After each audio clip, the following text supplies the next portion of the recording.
Hi everybody, it's great to be back here again. Tomorrow it's Thursday night, not Friday, but we are getting to an early start, getting ready for our amazing holiday of Chag Shavuot, the holiday of receiving Torah. Of course, Shabbat will first lead us right into the holiday. And we know that when the holiday comes every year, it's not just, we spoke about this before, just a day of remembering, but it's an actual reliving. It's a new living experience.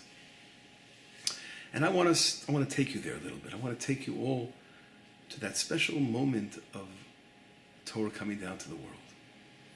There's a beautiful psalm, which is one of my favorite, Psalm 8, which talks about the divine providence and how King David looks at the stars and the moon and the heavens. Please read this psalm, because we're going to talk a little bit about it, and how he's trying to understand, on one hand, the greatness of God, and how man can be remembered when you look at the stars and the heavens and the galaxies. How could you even think about a simple, like man? It seems like just a speck of dust within the universe, this huge universe of amazing creations.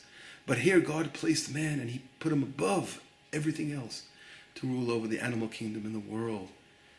And wow, it's amazing how he's just under the level of angels, King David talks about. And the psalm ends, God, how great you are in this world. Not only in the heavens, but in this world. It's a beautiful psalm, and it can be understood in different ways. And our rabbis in Shabbat, Daf Pechet, the famous Talmudic passage, talks about that special time of receiving Torah. And again, I want to try to connect. Let's try to do some kind of avodah ruchanit, a spiritual work together, to connect to this amazing holiday. And here the Talmud talks about Moshe Rabbeinu ascending the heavens, and the angels asking God, Ma liyilud isha b'nei. What is a human being doing amongst us angels in the angelic world? What is he doing up here? How did he get up here? So God says, he's up here to receive Torah. And the angels start saying to God, what's going on over here? The Torah that it says you commanded for 1,000 generations means God was waiting 1,000 generations, which means 974 generations before the world was created and 26 generations after the world was created, to finally bring his divine plan to fruition by bringing Torah down to the world. And God chooses to give the Torah to a flesh and blood, to a human being. So the angels are just dumbfounded. They don't understand this. So what does God say? God says to Moses, Moshe Rabbeinu, answer the angels. And right away Moshe Rabbeinu says, what? If I say something, I'll be burnt with their voice. The angels can actually burn me. Of course, this is all not to be meant literally. This is a deep message that is being taught here by the Talmud of understanding what's going on about receiving Torah. And God says to Moshe Rabbeinu, answer them. So he grabs onto God's throne and God protects him. And Moshe Rabbeinu begins to answer. And he says, what does it say? It says God took the people out of Egypt. And he says to the angels, were you taken out of Egypt? Were you enslaved? Do you know what it's like to be enslaved at all? That's how it begins. It begins with being taken out of Egypt as human beings. You don't know what slavery is all about. And then he says, how is the Torah relevant to you guys? There is no jealousy amongst you. And therefore you don't have to be commanded against doing things like robbing, stealing, adultery, all these kind of things. You don't have an evil urge to deal with. You don't have parents to honor. It says you honor your mother and your father. You don't have parents to honor. You don't work. What do you need a Shabbat, a day of rest, if you don't work at all? So Moshe Rabbeinu was sitting and talking about, having explained to the angels, and afterwards, after he's giving explanation, that Torah is relevant to the world, the physical world, where people live lives and have business dealings. They need to be taught and to have rules, and the Torah has to uplift all that. And the angels say, you know something? Wow, you're right. And they immediately bond to Moshe Rabbeinu. And they all give him gifts, it says. And it says even the And even the actual Malach HaMavet, the angel of death, the Yetzer Hara, gives him a gift also.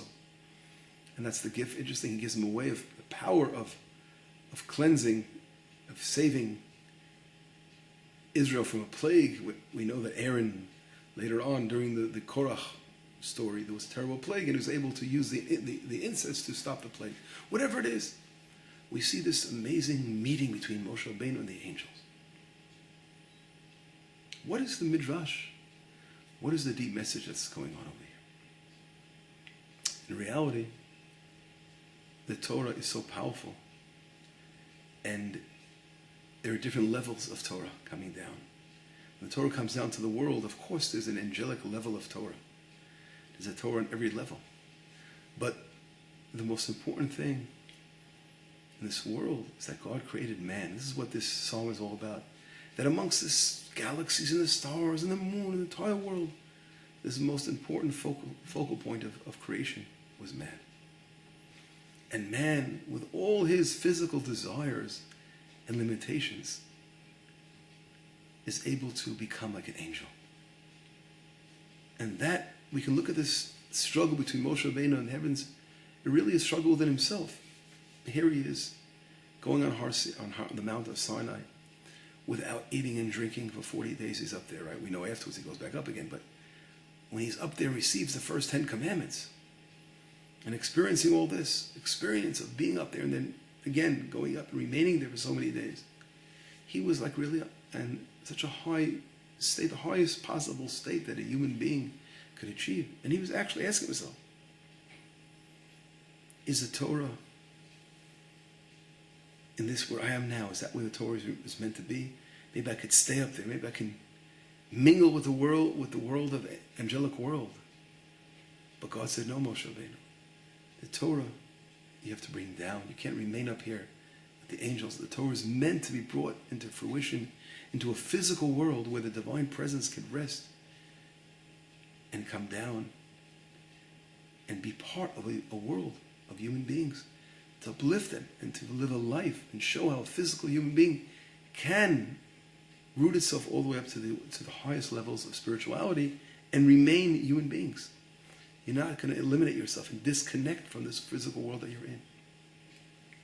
Last week we spoke about this concept of the generation. This connects, of course, to the portions we're reading in Bamidbar, the generation of the desert, when they were so entrenched in the Torah that they took it to the angelic level. They didn't want to deal with the physical world at all. They didn't want to come to the land of Israel, which was the land that you had to show. You have to work hard to fight battles. And here it's amazing that the holiday of Shavuot is a holiday where we bring the first fruits. It's the beginning of the Bikurim. As we know that the two breads that were brought in this sacrifice were to allow the new grains of the offering, of the meal offerings. And this was the Bikurim, we call it, the first fruits, which is only the 7 species of the land of Israel. So the whole concept of Torah is showing us, why does this holiday of the first fruits come out? Why is it this holiday of Shavuot, the receiving Torah, connected to something so physical, planting trees and bringing fruit to the temple? They seem like two opposites, and that's really the question that was in Moshe Rabbeinu's mind. He was trying to resolve this issue. On one hand, the Torah is so spiritual and so high, the highest connecting to God and the highest spiritual prophecy level there could be. But the other way, God wants it to be realized in a physical world. And that's why God commanded us on the holiday of Shavuot to deal also with the first fruits, realizing that we're going to work our land. And we're going to bring our fruit to the temple. In other words, we're showing God that we work the land of Israel, because only in the land of Israel that law applies. It doesn't apply outside the land of Israel. So showing that here in the land of Israel, we're going to work the ground, we're going to build a beautiful kingdom of God, but we're going to bring it to the temple. We're connecting the spiritual and the physical world together as one unit. And that's where the generation of the spies, the desert, which they ended up the spies didn't want to come to the land of Israel, they sinned in that area, that they wanted to maintain that angelic level of Torah and not bring it out into fruition in a Torah that's a living Torah, of human beings that can raise themselves up to the angels, but they're still standing. It says, like it says in Psalms 8, God placed everything under our feet, which means we have to really be stand strong under the feet and not remain in the heavens. That's why the psalm begins saying, Tenu hod chal hashamayim, place your glory in heaven, which means the angel is saying, give the Torah, keep it up here in the heavens. Right? And I'm trying to explain to you that really it's Moshe Rabbeinu. His big question is asking, should the Torah remain up there? No, or it has to come down. That's the whole idea of going all the way to the mountain on one hand. You got to reach up to that mountain of receiving Torah, but you got to bring it down to a world, a physical world. And that's really the beauty of Judaism, Torah Judaism. The beauty of Torah, what teaches us, is that on one hand, we're very spiritual people. On the other hand, we're very practical people. We do not keep that Torah up there. We come down here in every aspect of our lives. We have to relate the Torah to. So we come out of the bathroom, we're going to make a blessing. Showing that the most human things that take place, you have to thank God for. That we can uplift even the most human things in the world. Most that you would say they're similar to animals in that way. But no, we're not. We're human beings, and we can rise to the highest levels of spirituality and remain with 2 feet on the ground. And that's really the great lesson of Torah. This whole concept comes to mind a story, a great piece of history, where of Shlomo Alkabetz, who was known as great spiritual giant of Torah in the 1500s, family that was thrown out of Spain. He came to Turkey. Eventually he made his way to Tzfat, ended up also time in Salinki in Greece. And he was a teacher and friend with the great Rabbi Yosef Karo, the great author of the Shulchan Aruch, who wrote the Code of the Jewish Law, the entire work of the Jewish halachic work, known as the Shulchan Aruch. And they're sitting in Salinki in Greece.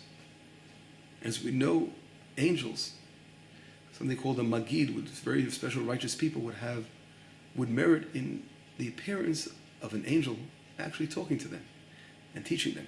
An angel would come down. And here they were on the night of Shavuot.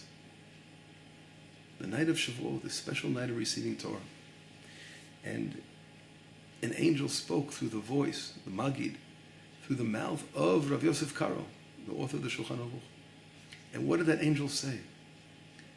The angel told them to make aliyah, to move to the land of Israel. And that inspired, of course, that gave them the inspiration of Rav Shlomo Alkabetz, who was a famous author, of course, of the Chadodi. We sing every Friday night. And of course, Rav Yosef Karo, and that this really inspired them to move to the land of Israel. Here they were on Shavuot night. And the message they're getting, it's time to return to the land of Israel. It's a time to go back home and return to the land of Israel. God was saying again, the Torah cannot remain in exile. It can't be outside the land of Israel. We can't remain in the desert. We have to come to the land of Israel. This is exactly what I spoke about last week, about Rabbi Akiva and his whole pushing towards the rebuilding of the temple right away and not waiting around. And that's really the whole message behind what I spoke about him saying about Kophos, Messiah. He said, he thought until he died, wanting to push and bring about, again, the building of the temple. And that whole philosophy comes from the understanding what Torah is all about. We don't stop at Sinai. We have to go on to Mount Moriah, to building the temple. And that can only happen, of course, in the land of Israel. That connects to, again, the first fruits we spoke about. And this, of course, is a great message, one of the great messages. We have to learn from this special holiday of receiving Torah that we're not up there in the spiritual world alone. We're bringing it down here. We're going to live a life. As long as God gives us a life, 120 years on earth, we're going to sanctify our lives with Torah again in the physical world. And that's the beauty of Torah. Have a wonderful Shabbat and have a wonderful Chag. And let us, again, immerse ourselves with Torah, and it will give us strength for a beautiful year. Because we will be judged again. This time we're judged on our fruits. And I spoke about that, not only fruits, physical fruits, but on our spiritual fruits. This is what the Shlach Kodesh says, that we learn this great night Torah. God will give us a blessing to learn Torah all year. with tremendous, tremendous energy and inspiration and divine influence, which help us grow and uplift ourselves on this world. And eventually, of course, we reach our final redemption, building the temple, and all the beautiful things that are in store for all of those who follow Hashem and follow His path. Chag Sameach, Shabbat Shalom.